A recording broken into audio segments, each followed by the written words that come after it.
Is it inequality that's driving the violence? Or is it resentment of the inequality that's driving the violence? Now that's a tough question, because you might say, well, what if the game is rigged and there's no way of moving up the power hierarchy?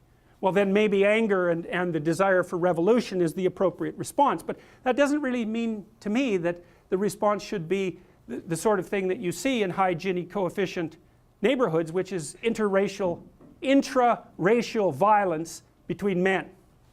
So for example, in neighborhoods where there's high murder rates, the murders are always between young men, and they're always within race. And so that doesn't seem to me to be exactly a politically revolutionary move, right? It's more like violent competition for the sake of attaining status. And you might say, well, that's reasonable, but because the inequality is there and men need to find status because it's part of what drives them forward, it's part of what makes them attractive to women, it's a necessity.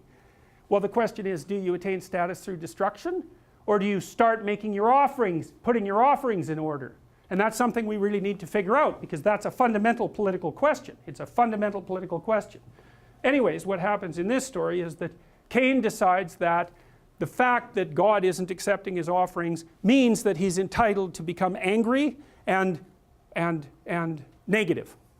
Those two things are both put together, right? He's wroth, he's angry, and he's also depressed. And so he's in a state of mind that, well, I think the best characterization for that is hostile resentment, because it's unfair. It's like, yeah, it's unfair. So what are you going to do about it?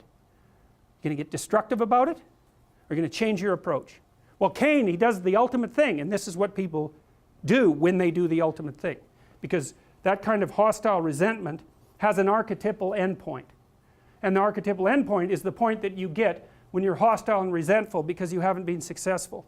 And then you go sit in your mother's basement for about 10 years. And then you start imagining just how nice it would be if you shot up the local high school so that everybody knew your name. And what happens is you go from, I'm irritated because things aren't working out for me very well, to I'm irritated and I hate those people for whom things are working out well, to I'm irritated and I hate the fact that the world is set up so that this has happened to me. And then you go to, well, because I'm irritated and hate the world, I'm going to do whatever I can that will destroy it most rapidly and with the highest possible amount of pain and suffering conceivable. And at that point, then you don't just go shoot up the high school, you go up and shoot up the elementary school.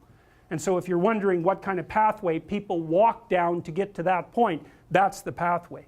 And the ultimate cap of that is, well, I'll kill the kids because, well, we already know that killing the innocent is a lot more effective than killing the guilty. And then just to cap it off, I'll blow my head off at the end just to show you just how goddamn pointless it all is.